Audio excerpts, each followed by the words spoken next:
22 mars. 1 Samuel chapitre 11, chapitre 12, chapitre 13. Nachash l'ammonite vint assiéger Jabès en Galaad. Tous les habitants de Jabès dirent à Nachash: Traite alliance avec nous et nous te servirons. Mais Nachash l'ammonite leur répondit: Je traiterai avec vous à la condition que je vous crève à tous l'œil droit et que j'imprime ainsi un opprobre sur tout Israël.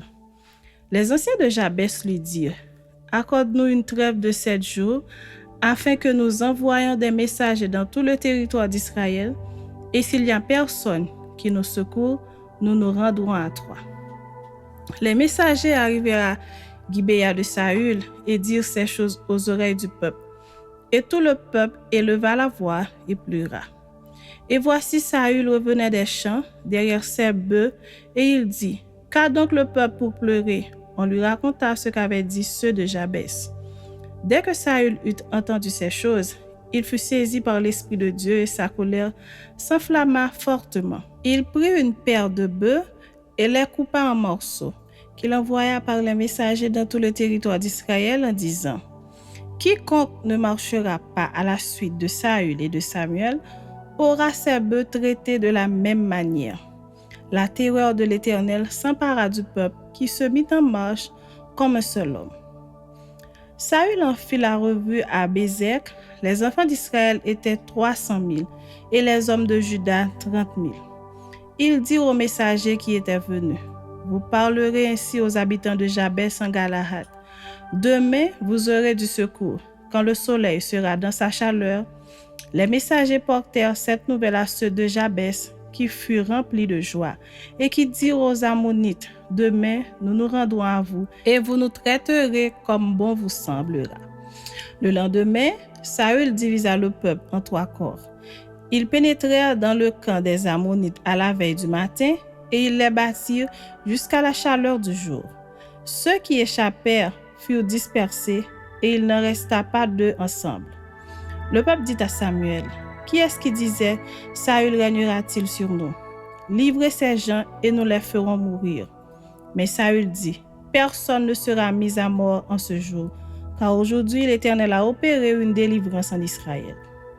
Et Samuel dit au peuple: Venez et allons à Gilgal, pour y confirmer la royauté.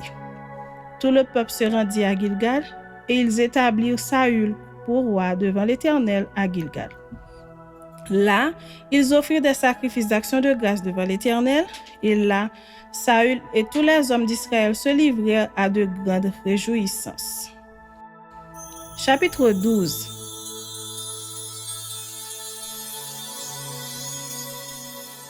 Samuel dit à tous d'Israël: Voici, j'ai écouté votre voix dans tout ce que vous m'avez dit, et j'ai établi un roi sur vous. Et maintenant, voici le roi qui marchera devant vous. Pour moi, je suis vieux, j'ai blanchi et mes fils sont avec vous. J'ai marché à votre tête depuis ma jeunesse jusqu'à ce jour.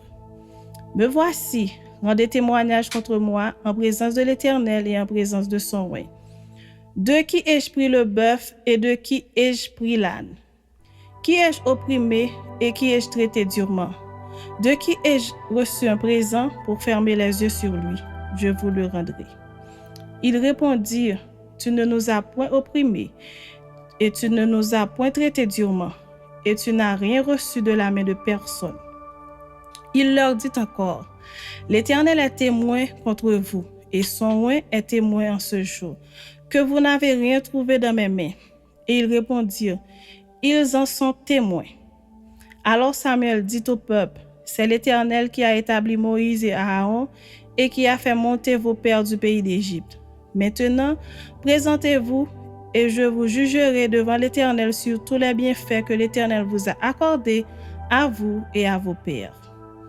Après que Jacob fut venu en Égypte, vos pères crièrent à l'Éternel, et l'Éternel envoya Moïse et Aaron, qui firent sortir vos pères d'Égypte et les firent habiter en ce lieu.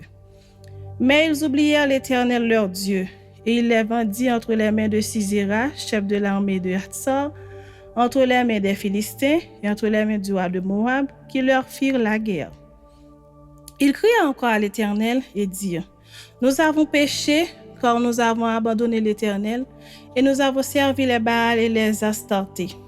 Délivre-nous maintenant de la main de nos ennemis et nous te servirons. Et l'Éternel envoya Jerubbaal-Bédan, Jephthé et Samuel, et il vous délivra de la main de vos ennemis qui vous entouraient et vous demeurâtes en sécurité. Puis, voyant que Nachash, roi des fils d'Ammon, marchait contre vous, vous m'avez dit non, mais un roi régnera sur nous. Et cependant l'Éternel, votre Dieu, était votre roi. Voici donc le roi que vous avez choisi, que vous avez demandé. Voici l'Éternel a mis sur vous un roi.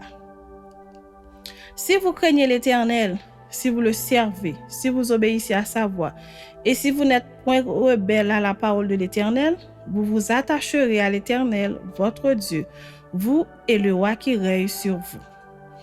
Mais si vous n'obéissez pas à la voix de l'Éternel, et si vous êtes rebelle à la parole de l'Éternel, la main de l'Éternel sera contre vous, comme elle a été contre vos pères. Attendez encore ici, et voyez le prodige que l'Éternel va opérer sous vos yeux. Ne sommes-nous pas à la moisson des blés? J'invoquerai l'Éternel, et il enverra du tonnerre et de la pluie. Sachez alors et voyez combien vous avez eu tort aux yeux de l'Éternel de demander pour vous un roi. Samuel invoqua l'Éternel, et l'Éternel envoya ce même jour du tonnerre et de la pluie. Tout le peuple eut une grande crainte de l'Éternel et de Samuel. Et tout le peuple dit à Samuel, « Prie l'Éternel, ton Dieu, pour tes serviteurs, afin que nous ne mourions pas, car nous avons ajouté à tous nos péchés le tort de demander pour nous un roi. » Samuel dit au peuple, « N'ayez point de crainte, vous avez fait tout ce mal, mais ne vous détournez pas de l'Éternel, et servez l'Éternel de tout votre cœur. Ne vous en détournez pas, sinon vous iriez après des choses de néant qui n'apportent ni profit ni délivrance, parce que ce sont des choses de néant. L'Éternel n'abandonnera point son peuple à cause de son grand nom, car l'Éternel a résolu de faire de vous son peuple. Loin de moi aussi de pécher contre l'Éternel, de cesser de prier pour vous. Je vous enseignerai le bon et le droit chemin. Craignez seulement l'Éternel et servez-le fidèlement de tout votre cœur, car voyez quelle puissance il déploie parmi vous. Mais si vous faites le mal, vous périrez, vous et votre roi. Chapitre 13.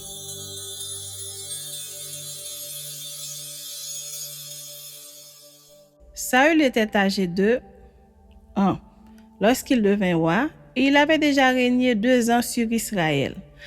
Saül choisit 3000 hommes d'Israël, 2000 hommes étaient avec lui à Michmash et sur la montagne de Béthel, et 1000 étaient avec Jonathan à Gibéa de Benjamin. Il renvoya le reste du peuple, chacun à sa tente. Jonathan bâtit le poste des Philistins qui était à Géba, et les Philistins la prirent. Saül fit sonner de la trompette dans tout le pays en disant « Que les Hébreux écoutent ». Tout Israël entendit que l'on disait « Saül a battu le poste des Philistins, et Israël se rend odieux aux Philistins. » Et le peuple fut convoqué auprès de Saül à Gilgal. Les Philistins s'assemblèrent pour combattre Israël. Ils avaient 1000 chars et 6000 cavaliers, et ce peuple était innombrable comme le sable qui est sur le bord de la mer. Ils vinrent camper à Michmash, à l'orient de Beth-Aven. Les hommes d'Israël se vinrent à l'extrémité, car ils étaient serrés de près. Ils se cachèrent dans les cavernes, dans les buissons, dans les rochers, dans les tours et dans les citernes. Il y eut aussi des Hébreux qui passèrent le Jourdain pour aller au pays de Gad et de Galaad. Saül était encore à Gilgal, et tout le peuple qui se trouvait auprès de lui tremblait. Ils attendirent 7 jours, selon le thème fixé par Samuel. Mais Samuel n'arrivait pas à Gilgal, et le peuple se dispersait loin de Saül. Alors Saül dit, « Amenez-moi l'holocauste et les sacrifices d'action de grâce. » Et il offrit l'holocauste. Comme il achevait d'offrir l'holocauste, voici Samuel arriva. Et Saül sortit au-devant de lui pour le saluer. Samuel dit, « Qu'as-tu fait » Saül répondit, « Lorsque j'ai vu que le peuple se dispersait loin de moi, que tu n'arrivais pas au terme fixé et que les Philistins étaient assemblés à Michmash, je me suis dit, les Philistins vont descendre contre moi à Gilgal, et je n'ai pas imploré l'Éternel. C'est alors que je me suis fait violence et que j'ai offert l'holocauste. Samuel dit à Saül, tu as agi en insensé. Tu n'as pas observé le commandement que l'Éternel, ton Dieu, t'avait donné. L'Éternel aurait affermi pour toujours ton règne sur Israël, et maintenant ton règne ne durera point. L'Éternel s'est choisi un homme selon son cœur, et l'Éternel l'a désigné à être le chef de son peuple, parce que tu n'as pas observé ce que l'Éternel t'avait commandé. Puis Samuel se leva et monta de Gilgal à Gibéa de Benjamin. Saül fit la revue du peuple qui se trouvait avec lui. Il y avait environ 600 hommes. Saül, son fils Jonathan, et le peuple qui se trouvait avec eux avaient pris position à Geba de Benjamin et les Philistins campaient à Michmash.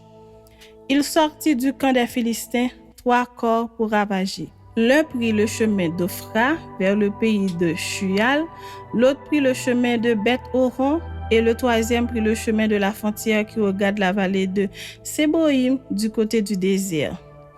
On ne trouvait point de forgerons dans tout le pays d'Israël, car les Philistins avaient dit « Empêchons les Hébreux de fabriquer des épées ou des lances. » Et chaque homme en Israël descendait chez les Philistins pour aiguiser son soc, son oyo, sa hache et sa bêche.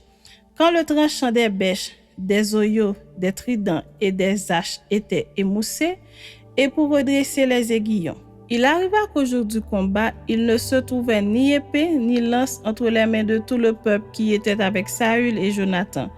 Il ne s'en trouvait qu'auprès de Saül et de Jonathan son fils. Un poste de Philistins vint s'établir au passage de Michmash.